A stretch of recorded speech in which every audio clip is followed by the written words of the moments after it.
Welcome to Voices Against Violence, a Harmony House podcast to educate, empower, and serve as a voice for survivors.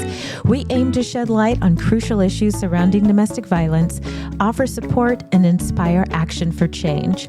Join us as we work together to create a community where all individuals can live a life free of abuse.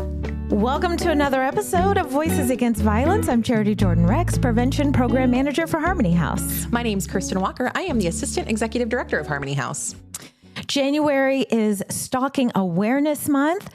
And so our previous episode, we kind of did a Stalking 101, the basics, what it is, what to look out for, the myths and the facts around stalking. And so to kind of continue this conversation, take it a bit further, we both attended a webinar last week on stalking, and it was survivors sharing their story.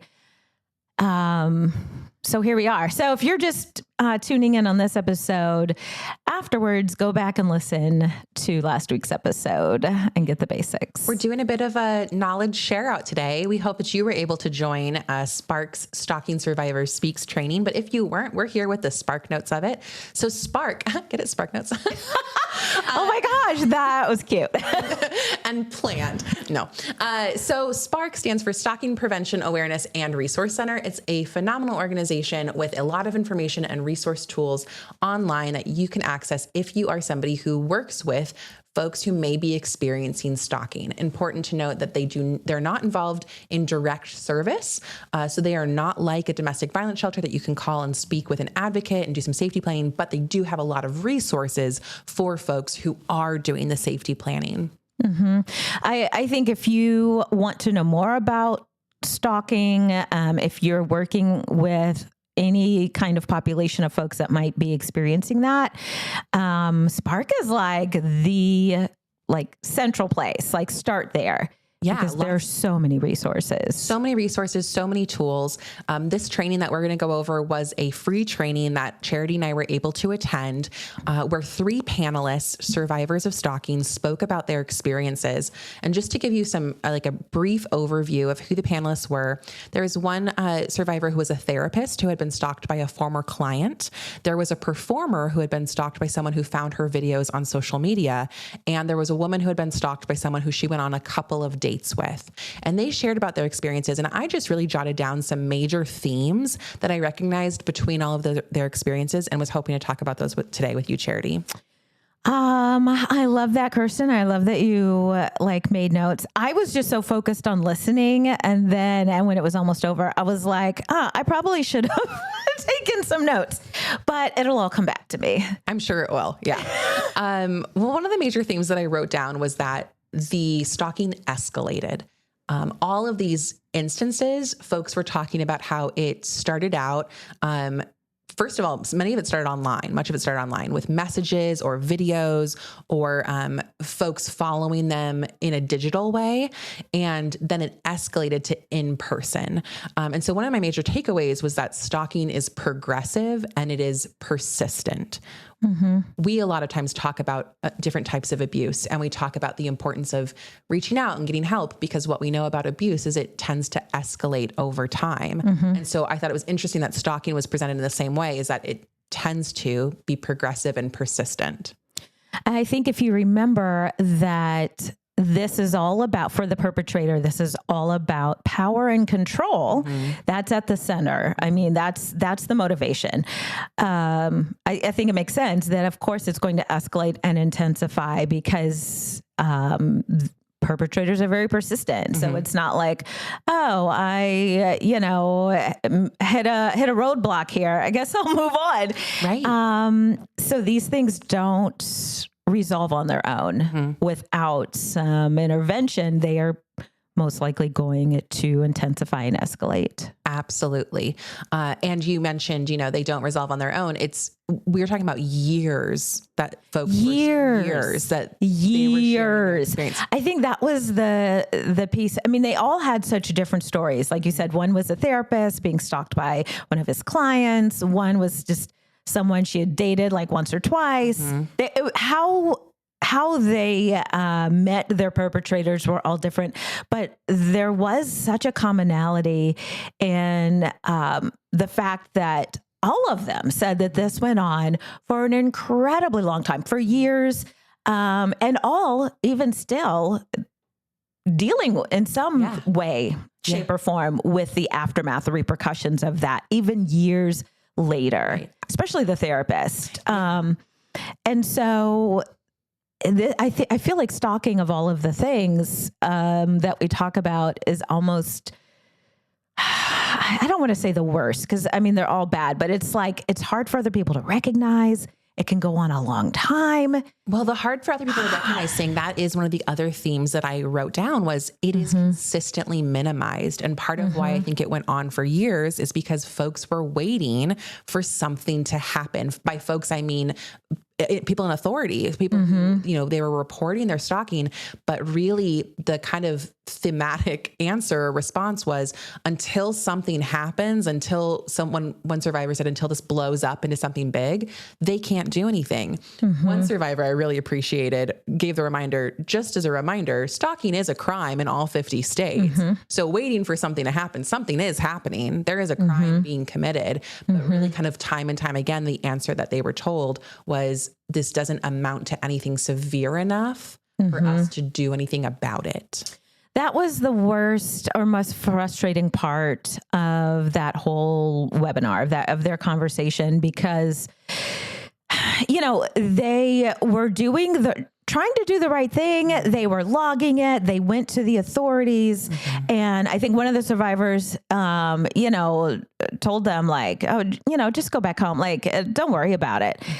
And so the fact that you would have law enforcement so grossly uninformed, not trauma aware, not trauma informed either, like it's not even a good response to someone who is experiencing some form of harm or threat. Like, and so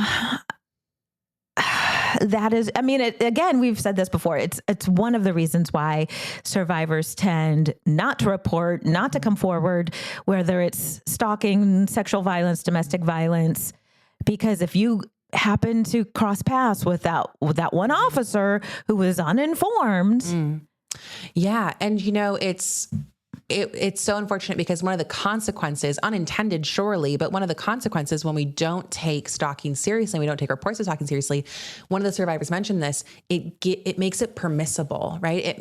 It makes it so that stalkers or the perpetrators feel emboldened and they feel justified in their actions because nothing's happening. And so I thought that was a really good takeaway too. One of the quotes that I wrote down, you mentioned that the therapist talked about how long it impacted his life. He spoke about how his stalker was really trying to dismantle his career and the toll that took on him professionally. But the quote that I wrote down is, he said, when folks would say to him, "I'm sorry this happened to you," he said, "No, it's still happening to me. This is a constant thing that I live with, that I have to be hyper vigilant and aware of this all of the time. This will be something I carry with me my whole life because I always have to be aware of this individual near me or in my life or, you know, perpetrating again."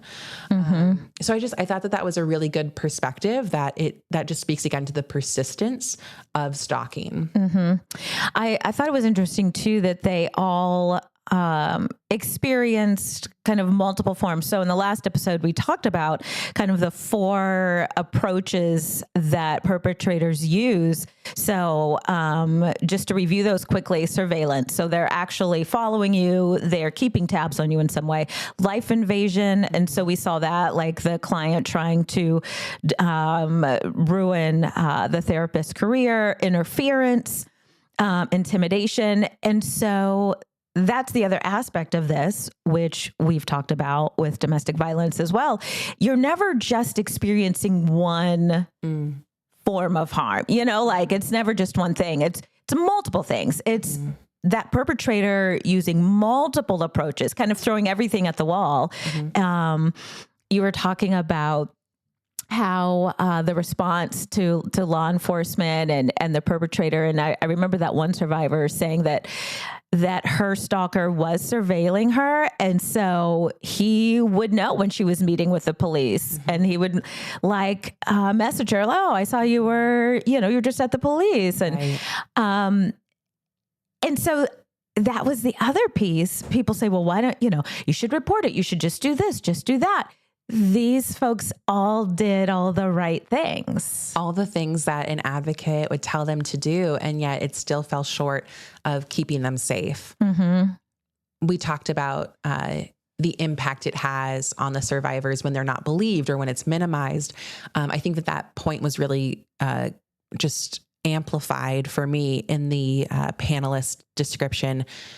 One of the survivors, the woman who was being stalked by someone that she just went on a couple of dates with, ended up having a firearm with her at all times for her safety. Oh, yes. And ended up having to shoot her perpetrator when he broke into her home. And I remember the thing that she said was, when law enforcement arrived, she was so relieved that they could see him. Because because it had been minimized so much. I just, the feeling of like self-doubt and gaslighting that must accompany that when you say this is a problem and somebody says, no, it's not. And then to it have to rise to that level in order to feel like validated and like this is a threat. And I'm glad that you can see it now. Cause that was her major takeaway, was they can see him. Mm-hmm. That one really is it was powerful. I mean, that story, they were all harrowing really in their own ways, but that one really struck me. It really resonated with me. How many times have we, you meet someone online. Sure. You go on dates. I did a lot of online dating before I got married. And she talked about how she didn't even believe in carrying guns. Right. But she said it changed me. Yeah, it changed her. And she went to carrying a gun everywhere and then having to use it, and how traumatic. She talked about how traumatic that was for her. And I also thought it was interesting too, her perspective that she said I think someone had asked her, like, did you kill him? Why didn't you kill him? And she's like, I didn't want that. I didn't want that on me. I just wanted that behavior to stop. Yeah. I mean, the bravery and the courage that the folks on that panel and all of the survivors for stalking that it takes, like, I just can't imagine. Well, and side note, another takeaway from this, you talk about the bravery of the survivors and how grateful we are that they appeared on that panel. Somebody put in the chat kind of near the end of the webinar, like, can we reach out to you if we're interested in you coming to speak to our organization? And something that I was really grateful that SPARC said was, please consider the emotional toll that it takes for survivors to share their stories like this. And SPARC said, we compensate them for showing up to events like this or for participating in events like this. And I just thought that was a really good reminder, so grateful for the education and getting to hear their story. And I just think it's really important that we be mindful of the ask that is occurring when we're doing that.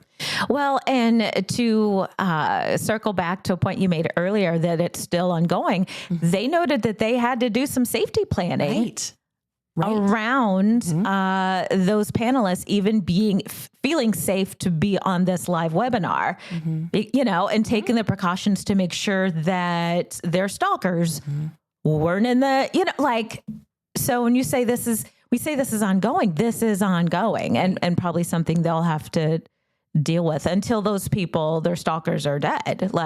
And one of the survivors talked about having to weigh out with his therapist, is recording all of these instances detrimental to my mental health? And having to weigh out, is it worth having the record to having to face this in black and white in writing in this notebook every day? Yeah, even that part of it, I appreciated them talking about that, because yes, you want to log it, but that survivor had reached the point where I can't, for my own mental health, continue to do this every day.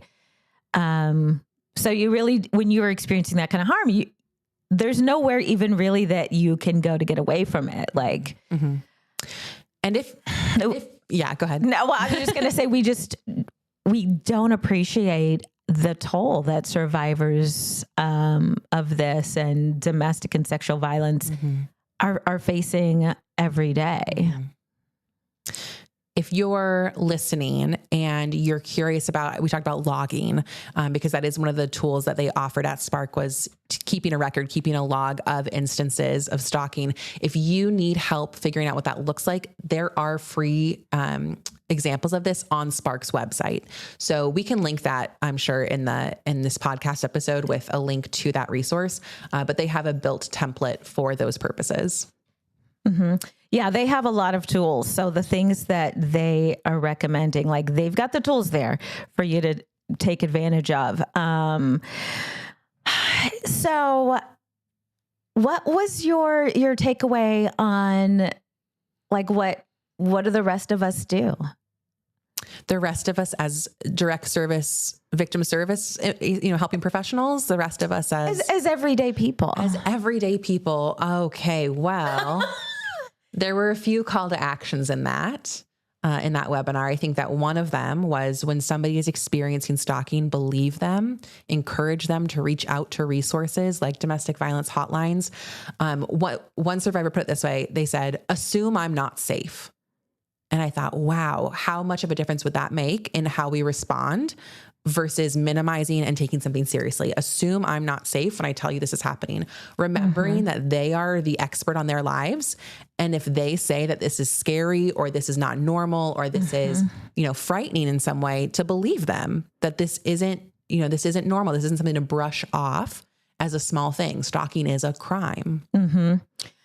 One of the things that stood out to me is, again, just how important everyone being educated on these issues are. So the people in your life, the friends, the family, the law enforcement, it's really important that everyone recognize the seriousness of this. And recognize, as one panelist said, you are so much closer to being stalked than you think. And I thought, wow. And so they mentioned just being aware of, with the rise of everybody having access to everybody through social media, to just be cognizant of that, aware of that, and take any safety planning precautions you might take now to make access to your digital life limited. Yeah. I love that. Believe survivors. We say that all the time. And if you know nothing else, that's a great place to start. Believing survivors and encouraging them to get help, helping them document what's happening, and taking what they're saying seriously. I feel like just anecdotally, I hear so many stories of folks in helping professions that don't take those stories seriously. And, that comment of assume that I'm not safe. I think we just have to remember that when someone is coming forward with a story of how they're being harmed. And the taking it seriously part is baked into our language. One action item that we were called to consider was taking, really trivializing stalking language out of our vocabulary. So saying things like, oh, I stalked them on Instagram. I stalked them on Facebook. Ooh, like, are we, we wouldn't talk about other types of harm that way. So let's not get comfortable talking about stalking that way, because it does minimize it when we're using it in our everyday language. I mean, and who hasn't done that? I used to say that, I feel like we've all said it. And so it's just a little bit of awareness, that, oh yeah, I've been looking them up. You can replace that language, but we would never accurate of language, right? Yeah. I looked at their Instagram. That's a very different behavior. Yeah. It's much more accurate. And so the last thing we would want to do is minimize the real harm that survivors are facing. Well, I'm just so grateful for this resource of SPARC and this webinar. I thought it was so excellent to get to hear from stalking survivors during Stalking Awareness and Prevention Month. Again, if you're interested in seeing more resources or toolkits, SPARC is a great place to check out. If you are experiencing stalking, please reach out to resources, whether that be the National Domestic Violence Hotline or your local resources. Please reach out. And if you are one of those helping professionals, please take stalking seriously and believe survivors when they come forward. Absolutely. And we say our kind of tagline is become an educated community is a safer community. And this is why we say that when everyone in the community has this knowledge and knows what to do and how to respond, all of us are going to be safer. Thanks for this conversation, Kirstyn. Thank you, Charity. I was so glad to get to experience that webinar with you. All individuals have a right to a life free of abuse. If you or someone you know needs help, please call our 24-hour hotline, 417-864-SAFE, 417-864-7233, or chat 24/7 with an advocate on our website at myharmonyhouse.org. Visit our website or follow us on our socials to stay up on the latest news and events. This is Voices Against Violence. Thanks for listening.